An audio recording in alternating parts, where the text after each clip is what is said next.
Сәлем менің кішкентай ғана достарым. Қалдарың қалай? Көңіл күйлерің жақсы ма?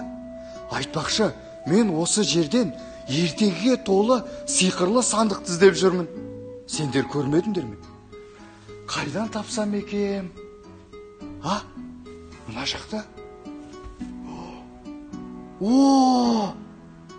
Мынау ертегіге толы сиқырлы сандық қой.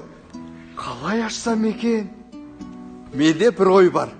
Бұған сиқырлы сөз айту керек. Мысалы, сиқырлы сандық ашыл, ішінен ертегі шашыл. Кеттік ендеше бірге айтайық. Сиқырлы сандық ашыл, ішінен ертегі шашыл. Мәссаған! Ішінде не бар екен? Мынау ертегіге толы кітап қой. Қане ашып көрейік. Ендеше балалар, ертегімізді бастайық.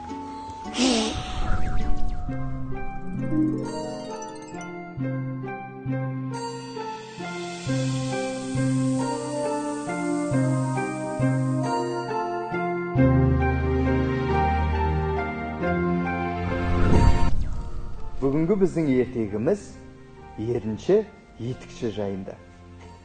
Ешбір жұмыс тындырмас, шөптің басын сындырмас, бір еріншек етікші өмір сүріпті. Еріншек етікшінің 3 ешкісі бар екен. Күн суытып, қыс түсіп келе жатқан көре тұра, еріншек ешқандай қам жасамапты. Ешкілеріне азық, жем шөп жинамапты.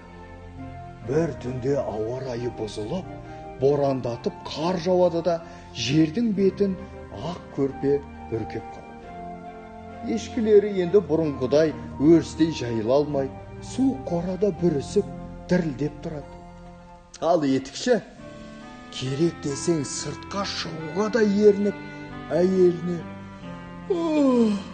барып көріп келші, ешкілерге не болып жатыр екен деп жұмсайды.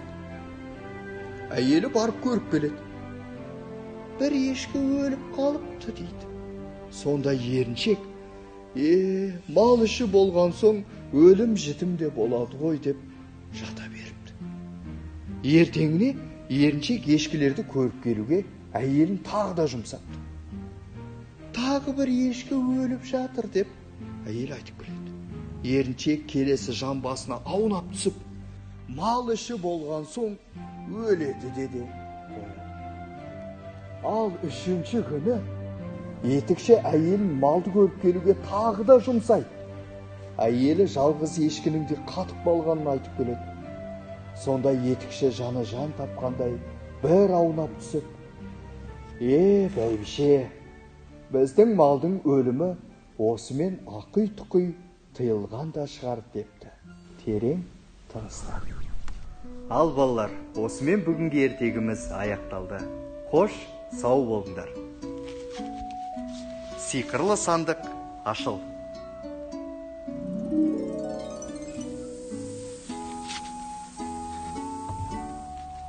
Рахмет саған.